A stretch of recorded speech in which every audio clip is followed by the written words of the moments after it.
아시스의 성자 프란시스코라는 수도 원장이 있었어요. 그가 운영하는 수도원에 청년 3사람이 찾아와서 자기들을 제자로 받아달라고 요청합니다. 이 프란시스코가 테스트를 냅니다. 이 테스트를 통과해야만 제자로 받아들이겠다는 것이죠. 그래서 배추를 10포기씩 줍니다.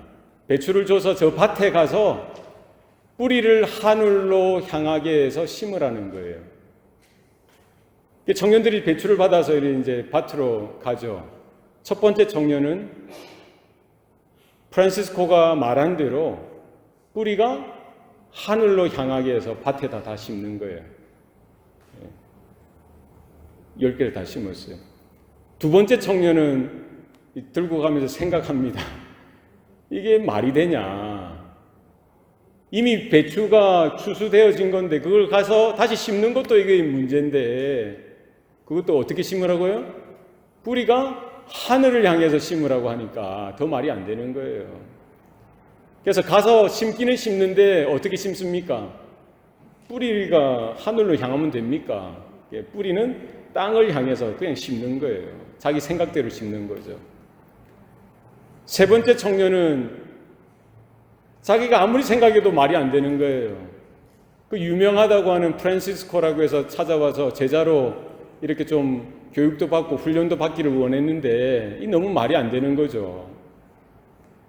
그래서 자기가 생각할 때 이 프란시스코가 수도원에만 있다 보니까 정신이 확 갔나 보다.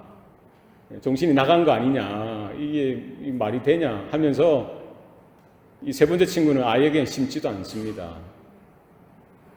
1시간 정도 지나서 프란시스코가 밭에 나가서 보니까 이렇게 세 친구가 이렇게 해놓은 거죠.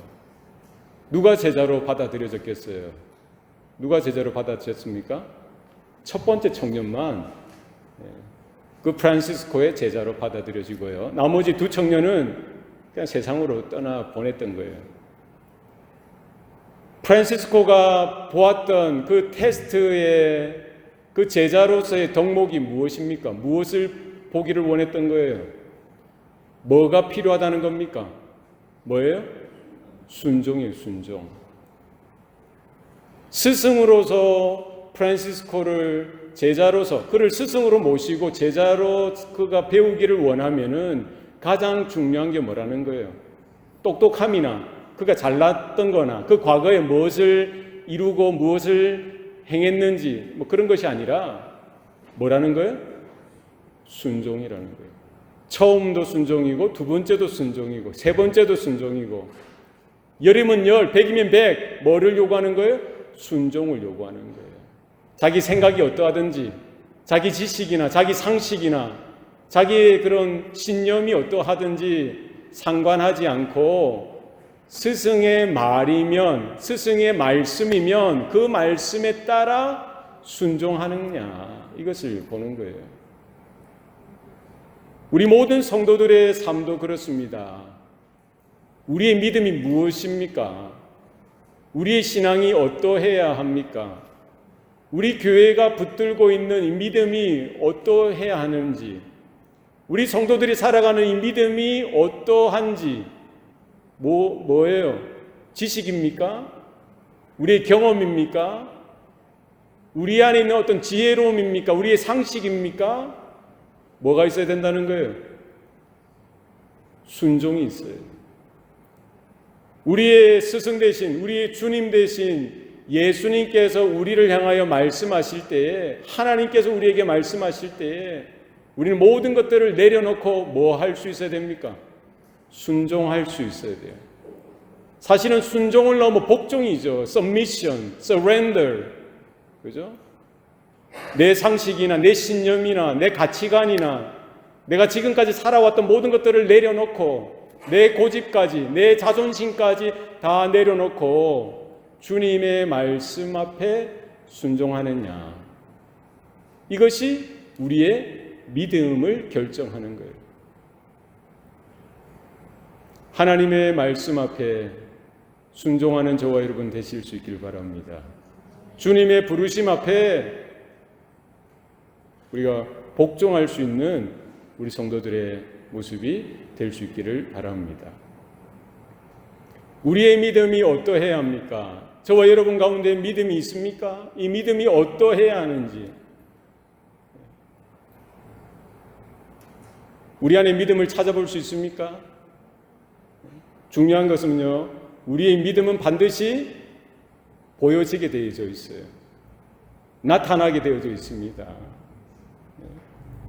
이게 은밀하게 숨겨진 것 같지만 그러나 필요할 때 나타나고 드러나게 되어진다는 거예요. 예수님께서 비유로 말씀하시죠. 천국은 마치 사람이 자기 밭에 갖다 심은 겨자씨 하나가 같으니라. 천국은 뭡니까? 눈에 보입니까? 눈에 보이지 않아요. 이 겨자씨 하나는 세상의 모든 씨보다 가장 작은 씨라고 했어요. 그것도 땅에 심겨져 버리니까 이게 보이지 않는 거예요. 안 그래도 보이지 않는 작은 씨인데 땅에 심어 놓으면 더 보이지 않죠. 그러나 시간이 지나고 때가 되면 어떻게 합니까? 그 겨자씨에는 생명이 있어서 싹이 나죠. 뿌리가 내립니다. 그래서 이렇게 싹이, 가지가 올라오는 거예요. 싹이 나서 가지가 올라와서요, 자라나는 거예요. 가지가 무성해지고요, 잎이 나고 세상의 모든 식물보다 가장 크게 되어져서 그 가지에 새들이, 많은 새들이 와서 깃든다라고 주님께서 비유로 말씀해 주셨던 거예요. 우리 안에 있는 믿음도 그렇습니다. 처음에는 어디서 왔는지 알 수 없지만 하나님께서 그 복음의 씨앗을 우리 마음밭에 심어 두시는 것이죠. 이게 보이지 않습니다. 그러나 시간이 지남에 따라 하나님의 때가 되면은 이게 생명이다 보니까, 생명을 어떻게 잡아 놓을 수 있습니까? 기계와 다른 것이죠. 이런 물체와 다른 것입니다. 차이점이 뭡니까? 생명이 있다는 거예요. 그러니까 자라나게 되어지고 변화가 일어나게 되어지고 성장이 이루어지게 되어지고요, 이렇게 되다 보면 때에 열매가 맺혀지게 되어지더라는 것이죠. 우리의 믿음도 그와 같습니다. 우리의 믿음, 우리 안에 하나님의 말씀의 씨가 뿌려지면은 생명이 우리 가운데 들어오는 거예요. 그러면 이 믿음이 어떻게 되는 거예요?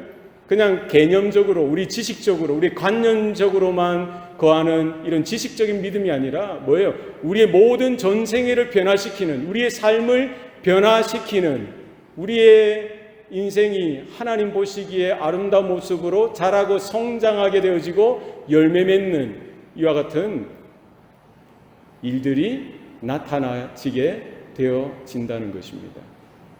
저와 여러분의 이 믿음, 우리 가운데 있는 신앙의 중심 가운데에 하나님의 말씀이 있는지 날마다 확인할 수 있기를 바랍니다. 하나님의 주신 그 생명이 있는지, 이 생명의 움직임이, 생명의 역동함이, 이 믿음의 역사가 날마다 나타나고 있는지를 우리는 날마다 우리 자신을 돌이켜 볼 수 있어야 한다는 것이죠. 우리 교회가 추구하는 것, 우리 성도들이 살아가야 된 그 삶의 방향, 우리 믿음의 내용이 어떠해야 하는지 우리는 하나님의 말씀인 성경을 통해서 확인할 수가 있는 것이죠. 특별히 사도행전을 통해서 우리 교회가 어떤 믿음의 내용을 가지고 있어야 되고 우리가 어떻게 살아야 되고 우리의 성도들의 삶의 그 믿음의 삶이 어떠해야 하는지를 날마다 확인할 수 있어야 할 것입니다. 여러분 기억하시기 바랍니다. 기억하시기 바랍니다. 단순히 내가 아는 지식, 이것이 우리로 구원에 이끄는 것이 아니죠. 물론 하나님의 말씀을 우리가 들을 때에 뭐가 생겨나는 거예요? 우리에게 지식이 생겨나지만 그 지식 자체로 구원이 되어지는 것이 아닙니다. 예수님께서 뭐라고 말씀하십니까? 너희가 물과 성령으로 거듭나지 아니하면 하나님 나라에 들어갈 수 없느니라. 우리의 믿음이 어떠한지, 어떠해야 하는지를 날마다 우리는 살펴보고 그 복음 안에서, 하나님의 말씀 안에서 우리의 믿음을 돌아보는 저와 여러분이 될 수 있어야 할 것입니다. 예수님께서 분명히 말씀하셨어요. 우리의 믿음이 뭐예요? 단순히 지식적인 믿음에, 알므로서의 믿음에, 우리 관념적이고 개념적인 그런 수준의 얄팍한 지식에만 머무는 믿음이 되어서는 안 된다는 거예요.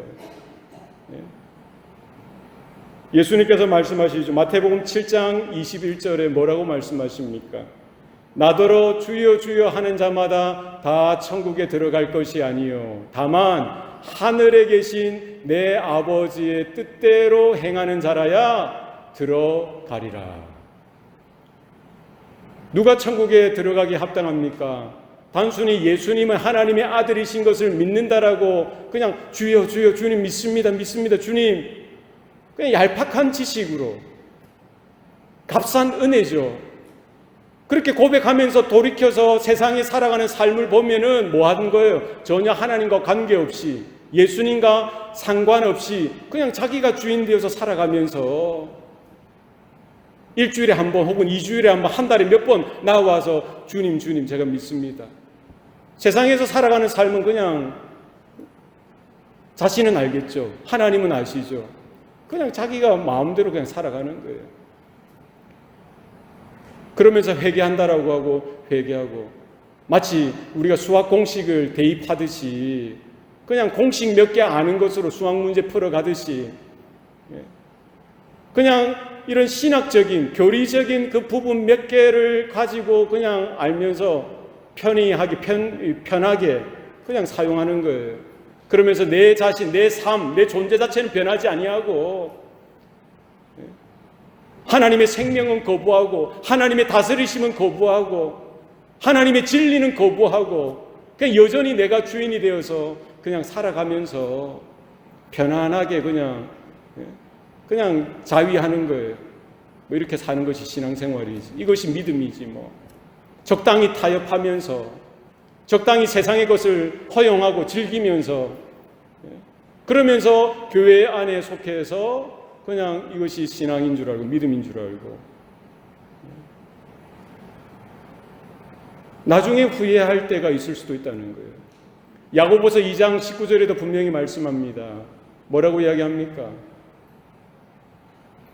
너희가 하나님이 한 분인 줄 믿느냐? 잘 하는도다. 귀신도 믿고 떠느니라. 그러면서 마지막 절에 뭐라고 이야기하고 있습니까? 영혼이 없는 몸이 죽은 몸인 것처럼 행함이 없는 믿음이 죽은 것이다 라고 말씀하죠.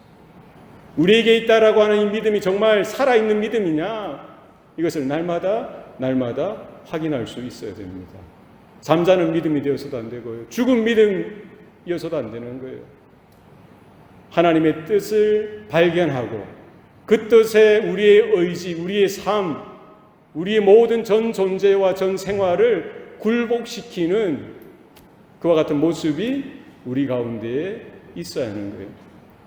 우리가 하나님의 말씀을 들을 때에 이런 지식적인 것이 깨어지죠. 아, 하나님이 살아계시구나. 예수님이 나를 위해서 이 땅에 오셨구나. 나를 위해서 십자가의 피를 쏟으셨구나. 그 진리 가운데 복음 앞에 서서 뭐를 하나님께서 해주시는 거예요. 진리의 영을 비춰주시사 내가 죄인됨을 깨닫게 하시고 회개케 하시고 정서적으로 우리의 감정적으로 회개하고 돌이키는 그런 은혜를 주시죠. 거기에서 끝나면 되어지는 것이 아닙니다. 어떻게 됩니까? 하나님을 향하여, 주님을 향하여 따라 살아가는 삶이 있어야 되는 것이죠. 순종하는 삶, 주님과 함께 동행하는 삶이 우리 가운데 동일하게 나타나야 하는 것입니다. 교회가 교회될 수 있는 것, 우리 성도들이 성도될 수 있는 것, 우리 초대교회의 그 모습을 우리가 들여다보면은 확인할 수가 있는 거예요. 무엇이 초대교회가 정말 하나님의 영광스러운 몸된 교회로 설 수 있었는지를 우리는 발견할 수 있게 되어집니다. 그 핍박과 환난 속에서 여러 가지 세상의 유혹과 조롱 속에서 어떻게 그들이 참된 살아있는 믿음을 유지하고 지켜나갈 수 있었느냐, 그 모든 환경을 극복하면서 믿음으로 살아갈 수 있었느냐, 무엇이 그들로 하여금 교회되게 하였느냐, 성도되게 하였느냐, 그것을 발견할 수가 있는 것이지요. 무엇이 가능하겠다는 거예요? 오늘 본문 사도행전 6장 7절 말씀에 보시면은요, 하나님의 말씀이 점점 왕성하여 예루살렘에 있는 제자의 수가 더 심히 많아지고, 초대교회 중심에 초대교회 성도들의 그 마음 가운데 있었던 게 뭐예요? 무엇이 그들로 하여금 그 숱한 고난과 환난과 핍박을, 조롱을 이겨나갈 수가 있게 했던 것입니까? 무엇입니까? 무엇이었죠? 하나님의 말씀이라는 거예요. 진리의 복음이 그들 가운데에 어느 정도 있었어요? 왕성해져 갔다는 거예요. 점점점 왕성해져 갔다. 점점점 많아졌던 거예요. 단순히 지식으로서의 하나님의 말씀이 아니라, 교양으로서의 말씀이 아니라 뭐예요? 인생의 전부가 되어졌던 거예요. 그들의 내면을 다 차고 넘쳐날 정도로 압도적인 하나님의 말씀이 그들 가운데 임했던 거예요. 그러니까 그 교회 가운데 말씀의 영향력이 더 커져갔던 것이죠. 그러니까 인생이 변화되어져 가고요, 그 성도 한 사람 한 사람을 통해서, 사도들, 제자들 한 사람 한 사람을 통해서 말씀의 능력이 나타났던 거예요. 생명의 역사가 나타났던 거예요. 변화가 일어나고요, 성장이 나타나고요, 자기가 변화되어질 뿐만 아니라 그 교회가 새로워질 뿐만 아니라 그들과 만나는 수많은 사람들이 그 성도들을 통해서, 그 교회를 통해서 아버지의 영광을 바라보게 되어지고, 그 예수 그리스도의 복음 안으로, 하나님의 은혜 안으로 들어오게 되는 일들이 점점 더 많아졌던 것입니다. 2000년이 지난 오늘 우리 교회 가운데에도 분명히 확인되어져야 될 것이 있습니다. 무엇입니까? 무엇이 있어야 되는 거예요? 하나님의 말씀이 내 안에 점점 왕성하게 일어나는 일들이 나타나고 있는지 여러분 자신을 돌아볼 수 있기를 바랍니다. 내 안에 하나님의 말씀이 풍성하게 거하고 있느냐, 하나님의 말씀이 우리 교회 가운데, 우리 가정 가운데 풍성하게 거하고 있느냐 발견할 수 있어야 돼요. 무엇이 교회를 다르게 만듭니까? 무엇이 교회를 성장하게 만들고 우리 성도들을 변화시킵니까? 하나님 말씀 외에는 없다라는 사실입니다. 오늘 초대교회 가운데 하나님의 말씀이 점점 왕성하게 되더니 어떻게 되어집니까? 예루살렘 안에 제자의 수가 더 심히 많아지게 되어지는 일들도 나타나게 되더라는 것이죠. 이게 어떻게 가능할까요? 그냥 베드로나 요한이나 야고보나 이 사도들이 설교를 탁월하게 잘해서 이런 일들이 나타났다는 겁니까? 하나님의 말씀이 점점 왕성하게 되었다는 것은 뭡니까? 설교자들이 아주 능력 있게 설교를 잘해서 이와 같은 일들이 나타났다는 겁니까?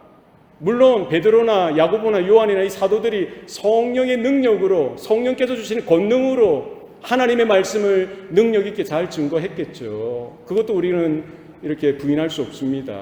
그러나 그게 다가 아니라는 거예요. 단순히 설교자 몇 사람, 사도들 몇 명이 설교를 잘했기 때문에, 복음을 탁월하게 잘 증거했기 때문에 이와 같은 일들이 나타났던 것이 아니라 뭐가 있었던 거예요? 뭐가 있습니까? 모든 성도들, 복음을 받아들인, 하나님의 말씀을 받아들인 모든 성도들이 그 말씀을 따라 살아가는 거예요. 그 복음의 능력 가운데 섰던 것입니다. 그러니까 흩어지는 거예요. 모이고 말씀을 받고 은혜 받고 나서 흩어져서 무엇을 따라 살아가는 거예요? 의인은 믿음으로 말미암아 살리라 함과 같으니라. 믿음으로 사는 거예요. 교회에서 예배드릴 때 하나님의 영광을 구하고 하나님의 은혜의 말씀 가운데 감격하며 기뻐한 그 감동을 가지고, 그 믿음을 가지고 가정으로 돌아가고 일터로 돌아가고 세상으로 돌아가서 어떻게 산 거예요? 그 믿음을 따라 살아가는 거예요. 성령께서 주시는 그 기쁨을 따라 살아가는 겁니다. 하나님이 주시는 그 감동하심을 따라 살아가는 거예요. 그러니까 주변에 있는 사람들이 물어보겠죠. 저 사람을 보면은 저렇게 기뻐할 때가 아닌데, 저 사람을 보면 저렇게 감동스러워해야 될 때가 아니고 지금 힘들고 어려운 게 당연한데 왜 저렇게 기뻐하냐, 왜 저렇게 감동하냐 물어보겠죠. 그리고 성도들 안에 뭐가 가득 찬 거예요? 하나님의 말씀이 가득 차다 보니까 이것을 어떻게 해요? 표현하지 않을 수가 없는 거예요. 그러니까 성도들 한 사람 한 사람이 뭐를 증거합니까? 하나님의 말씀을 증거하게 되어지죠. 나누게 되어지죠. 하나님의 은혜를 나누고 예수 그리스도의 복음을 나누다 보니까 뭐예요? 이것이 하나님의 말씀이 점점점 왕성하게 되었다라는 표현으로 나타나고 있는 것입니다. 우리 성도들 가운데, 우리 교회 가운데, 우리 각 개인마다 하나님의 말씀이 점점 더 왕성해져 가는 은혜가 있기를 소원합니다. 이 말씀이 우리의 삶을 변화시키는 거예요. 이 말씀에 우리가 굴복하고 설득당하고 하나님의 은혜 가운데에 설복당하여서 이제 내 고집이나 내 신념이나 내 의지나 내 어떤 주장이나 내 자존심이 아니라 뭐예요? 하나님의 말씀 앞에 내가 순종하고 내 하나님의 말씀 앞에 순복하여서 하나님의 뜻을 구하면서 이렇게 살아가는 변화가 나타나게 되어지더라는 것입니다. 이 교회는 날마다 이와 같은 일들이 현재 진행형으로 나타나고 드러날 수 있어야 된다. 성도라고 하면은 한때 20대에 내가 30대에 내가 그런 은혜가 있었지 이것으로 부족합니다. 중요한 게 뭐냐면 오늘 내가 하나님의 말씀을 받고 있느냐, 오늘 하나님의 생명이 내 안에 들어와 계시냐, 오늘 내가 주님께 접붙여 진바 되었느냐. 여러분 기억하셔야 돼요. 나는 포도나무요 너희는 가지니 너희는 내 안에 거하라 나도 너희 안에 거하리라. 너희가 내 안에 거하고 내 말이 너희 안에 거하면 너희가 많은 열매를 맺게 되어지고 나를 떠나서는 너희가 아무것도 할 수 없느니라. 여러분 이것이 우리의 믿음의 모습이요 우리 존재의 모습이 되어지는 줄로 믿으시길 바랍니다. 복음을 받았는데 하나님의 생명을 받았는데 하나님의 말씀을 받았는데 전혀 요동치 아니하고 변화가 없다. 영적인 성장이나 자라남이 없고 열매가 찾아보기 힘들고 하면은 뭐예요? 문제가 있다는 거예요. 그 정상이 아니라는 사실을 여러분 기억하셔야 돼요. 지금까지 신앙생활을 그렇게 해왔는데요. 지금까지 그렇게 교회생활을 해왔는데요. 그렇지 않습니다. 문제가 있는 거예요. 발견하시고 다시 한 번 더 하나님의 말씀 앞에 복음 안에 우리가 한 걸음 더 들어가고 하나님 앞에 우리의 모습을 내어드리고 회개하고 돌이키고 하나님의 은혜를 구하는 저와 여러분 되실 수 있기를 바랍니다. 변화가 나타나는 것이죠. 드러날 수밖에 없는 거예요. 눈에 보일 수밖에 없는 거예요. 역사가 나타날 수밖에 없는 거예요. 왜요? 복음은 하나님의 능력이 되기 때문입니다. 복음은 하나님의 생명이 되어지기 때문입니다. 그렇지 않겠습니까? 그리고 그냥 단순히 교회가 성장하고 자라나는 것으로 끝나는 것이 아니라 무엇입니까? 오늘 보니까 허다한 제사장의 무리도 그 도에 복종하니라. 이 말도 안 되는 일이 벌어지는 것이죠. 정말 예수 믿지 않을 것 같은 부류의 사람도 예수 믿게 되어지더라는 것이죠. 제사장이 누구입니까? 그때 당시 최고의 클래스 아닙니까? 종교적인 지도자 뿐만 아니라 정치적인 지도자죠. 모든 유대인들의 존경을 한 몸에 받고 살았던, 어려서부터 날 때부터 선택되어진 자들, 율법으로 잘 준비되어지고 평생 뭐로 살아가는 거예요? 제사장으로 살아가는 것이죠. 율법을 해석하고 또 율법을 가지고 그 이스라엘 백성들에게 가르치고요. 뿐만 아니라 성전에서 제사 제도를 감당했던 사람입니다. 그들이 얼마나 하나님의 은혜 가운데 거했겠어요. 그럼에도 불구하고 하나님의 그 독생자이신 예수께서 이 땅에 오셨음에도 불구하고 그를 알아보지 못하고 그를 거부하고 그를 미워하고 시기하고 그에게 대적하고요. 온갖 거짓 것으로 거짓 증거를 만들어서 예수 그리스도를 십자가에 못 박는 그 어마무시한 일들을 감행하는 그 일을 했던 자들이 바로 누구입니까? 제사장들이죠. 뿐만 아니라 지금까지 뭐예요? 제자들, 남겨졌던 그 사도들을 핍박하고 초대교회를 핍박했던 그 제사장들 아니겠어요? 바로 그들에게도 하나님께서 은혜를 베풀어 주셔서 하나님의 말씀이 강팍한 완악한 그들의 심령을 깨뚫고 들어가게 하셨고요. 하나님의 은혜가 그들 가운데 임하도록 하셨던 거예요. 그러니까 어떻게 됩니까? 한두 사람의 제사장이 아니라 허다한 제사장의 무리가 그들도 뭐예요? 그 도에 복종했다는 거예요. 그 도는 뭡니까? 예수 그리스도의 말씀이죠. 하나님의 말씀이죠. 복음의 도, 십자가의 도죠. 거기에 복종했다는 건 뭡니까? 자신들이 지금까지 붙들고 있었던 모든 율법적인 것, 모든 전통적인 것들, 자신들이 의로 생각했던 모든 것들을 다 내려놓고 자신들의 모든 것들을 꺾고 뭐 했다는 거예요? 그 하나님의 도에, 구원의 도에, 십자가의 도에 굴복하고, 오늘 본문에 뭐라고 되어 있어요? 복종했다라고 분명히 말씀하고 있는 것입니다. 180도 변화되어지는 일들이 복음의 능력 가운데 나타나지게 되어 있다는 것이죠. 제사장들이 지금까지 했던 게 뭡니까? 제사 드리는 거예요. 이스라엘은 1년에 한 번 7월 10일 대속죄일에 하나님 앞에 성전에 성소에 모여서 하나님 앞에 하나님의 대속죄, 하나님의 속죄함을 받는 그와 같은 제사로 모이는 것이죠. 황소와 염소의 피를 받아서 제단에 뿌리고요, 제사장이 몸에도 뿌리고 그 피를 가지고 가서 성소와 지성소로 들어갑니다. 그리고 지성소의 속죄소에 뿌리고 뭐예요? 이스라엘 전 민족 가운데 하나님의 그 속죄하시는 은혜를 받는 거예요. 그것을 지금까지 해왔던 것이죠. 그죠? 1년에 단 한 번뿐만 아니라 상번제로 매일 자기가 죄 지었다는 것을 깨달은 자들은 늘 언제나 뭐 소든 염소든 양이든 뭐 돈이 없으면 비둘기라도 가지고 와서 제사장 앞에 가서 뭐예요? 속죄 제사를 드리는 거예요. 상번제로 드리죠.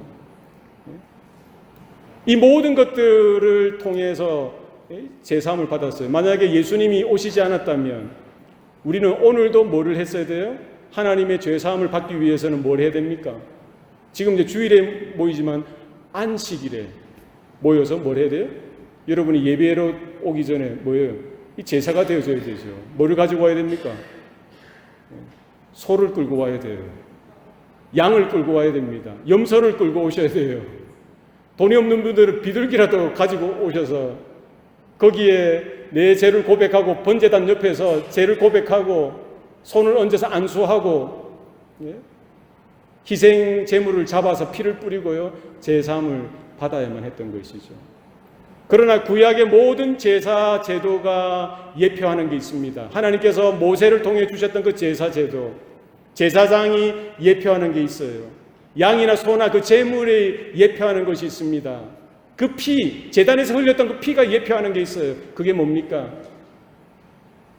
아브라함의 후손, 다윗의 후손으로 오실 메시아 되신 그분, 뭐예요? 세례 요한이 증거했죠. 보라, 세상 죄를 지고 가는 하나님의 어린 양이로다.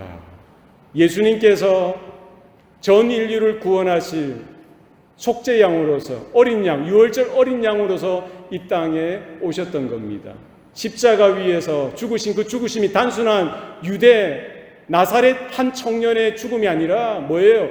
오고는 모든 역사 가운데 전 인류의 죄를 대속하실 하나님의 어린 양으로서, 유월절 어린 양으로서 오셨을 뿐만 아니라 그분이 십자가에서 피 흘려 죽으시는 사건을 통해서 단번에 영원한 속죄 제물이 되어 주셨던 것이죠.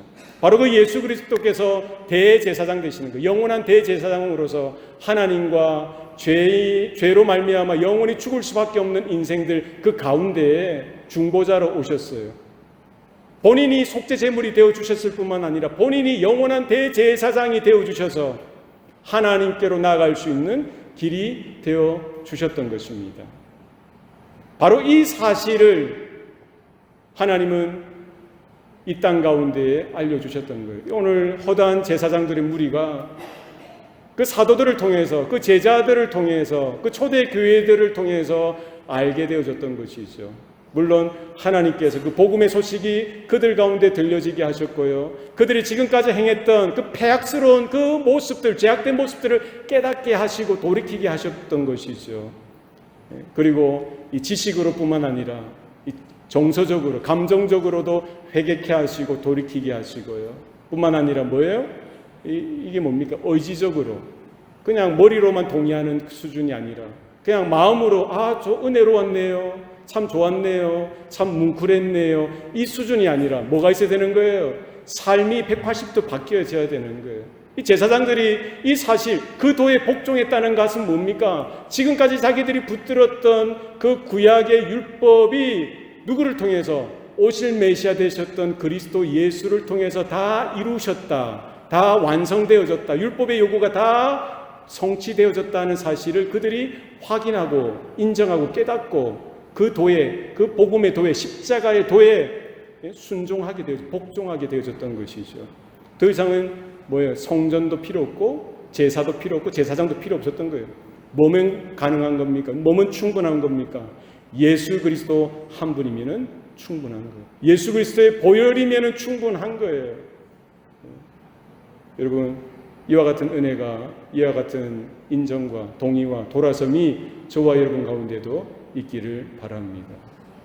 그래서 우리의 오늘 마지막 때 살아가는 우리 성도들의 삶 가운데에 우리가 확인해야 될 것이 있습니다. 과거에 내가 행했던 선한 모습들, 과거에 내가 열심히 있었던 모습들, 여러분 다 잊어버리시기 바랍니다. 그것을 의지해서는 안 됩니다. 내가 착하게 살고 내가 성실하게 살았던 그 의로운 모습들 다 흘려보내세요. 과거에 내가 얼마나 최선을 다했나, 열심히 살았냐, 그것이 우리를 구원하고 그것이 우리의 믿음을 결정하는 것이 결코 아닙니다. 무엇입니까? 현재 이 시간 하나님의 말씀이 왕성하게 되어지는 거예요. 점점 왕성하게 되어지는 거예요. 현재 진행형으로 일어나고 있느냐? 오늘 내가 하나님의 말씀 앞에 서 있느냐? 오늘 나에게 하나님의 말씀이 들려지고 있느냐? 오늘 기록되어진 그 성경을 내가 하나님의 말씀으로 믿고 묵상하고 또 따라 살아가고 있는 삶이 있느냐? 이것을 확인하셔야 돼요. 오늘 내 안에 하나님의 생명의 역사가 꿈틀거리며 일어나고 있는지를 확인하셔야 돼요. 하나님의 은혜가 오늘도 나에게 지금 이 시간 흘러오고 있는지를 확인하셔야 됩니다. 더 크게 그 하나님의 도에 나도 복종하는 삶을 살아가고 있느냐 기억하셔야 돼요. 이 주일날 교회에서는 모릅니다. 내가 어떻게 알겠어요? 우리가 어떻게 알겠습니까? 서로가 서로를 모르는 거예요. 잠깐 주일날 하루 1시간 모여서 은혜로운 표정을 짓고 친절을 베풀고 하는 거, 그게 다가 되어서는 안 됩니다. 월요일에서 토요일까지 아무도 보지 않는 그때 내가 하나님 앞에 서 있는 나의 모습, 그게 여러분의 모습입니다. 그게 저의 모습이에요. 그것은 바꿀 수가 없어요. 그것은 부인할 수가 없습니다. 누굴 속이겠어요? 그것 쏙 빼놓고 주여 주여 주여 주여, 그냥 교리 과정, 우리 성경 공부에서 배웠던 그것을 읊어서는 곤란하다는 거예요.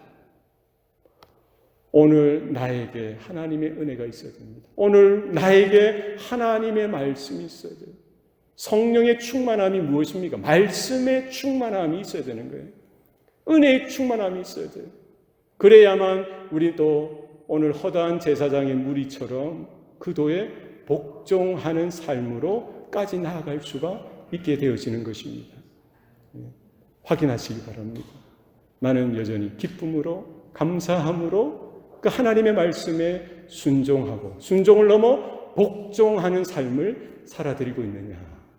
이것이 없다면, 이것을 무시하고 우리가 그냥 급하게 바쁘다고 해서 그냥 이렇게 살아간다면 혹 나중에 결산의 때에 하나님 앞에 서게 될 텐데요, 그때 땅을 치고 후회할 때도 있을 수도 있다는 거예요. 우리에게 믿음이 있다는 것 무엇입니까? 우리 기쁨으로 하나님의 말씀을 받고 기쁨으로 그 말씀 따라 살아가려고 몸부림치고 그 말씀을 붙들고 바울이 외쳤던 것처럼 오라 나는 곤고한 자로다. 누가 나를 이 사망의 몸에서 건져내랴. 사도 바울도, 노사도도 그렇게 마지막 때까지 그렇게 몸부림친 거예요. 내 안에 두 가지 법이 있다는 것이죠. 육신의 법이 있다는 거, 이 사망의 법이죠. 나에게 하나님의 성령의 법이 있다는 거예요. 생명의 성령의 법이 있다는 거예요. 이 두 가지 법이 늘 언제나 나를 이끌려고 하는 거예요. 누구에게 복종해야 됩니까? 사도 바울은 그 비결을 알았던 것이죠. 날마다 자기 몸을 쳐서 그리스도의 법에, 생명의 성령의 법에 복종시키는 거예요. 우리가 하고 싶은 것들이 얼마나 많습니까? 내 생각, 내 느낌, 나에게 어떤 것이 유익한지 그것을 보고 우리가 선택하고 그냥 그것을 그렇게 살아갔다면은 곤란한 거예요. 곤란할 때가 올 겁니다. 하나님께서 무엇을 기뻐하시는 것인지, 하나님이 무엇을 원하시는 것인지, 하나님의 성경이 과연 나에게 무엇라고 말씀하고 있는 것인지, 하나님의 뜻이 무엇인지 우리가 잠잠히 기도하면서 말씀을 붙들고 우리가 한 걸음 한 걸음 더딜지라도 그렇게 순종하며 순복하여서 하나님의 그 말씀 앞에 압도당하고 설득당하여서 하나님의 열심에 우리가 압도당하여서 믿음으로 늦지만 천천히 한 걸음 한 걸음 주님을 향하여 주님을 따라 주님과 함께 걸어가는 저와 여러분의 삶이 되시기를 축복합니다. 기도하시겠습니다. 살아계신 아버지 하나님, 오늘도 우리에게 하나님의 말씀을 허락해 주시니 감사합니다. 강팍한 나의 마음, 완고한 나의 마음, 닳고 다른 나의 심령 가운데 다시 한 번 더 하나님의 은혜를 부어주시사 성령으로 나의 굳은 마음을 이 밭을 기경하여 주시옵소서. 하나님의 말씀이 잘 심겨져서 자라고 또 자라고 성장하는 일들이 있게 하여 주시고 하나님의 나라의 영광스러운 열매를 맺혀드릴 수 있도록 축복하여 주시옵소서. 우리 안에 하나님이 찾으시는 믿음, 하나님의 뜻을 쫓아서 부르심을 쫓아서 나아가는 그와 같은 순복하며 순종하며 복종하는 삶이 우리 가운데 분명하게 명확하게 나타나도록 우리 교회 가운데 우리 성도들 가운데 은혜 위에 은혜로 충만하게 채워 주시옵소서. 감사드리고 예수님 이름으로 기도하옵나이다. 아멘.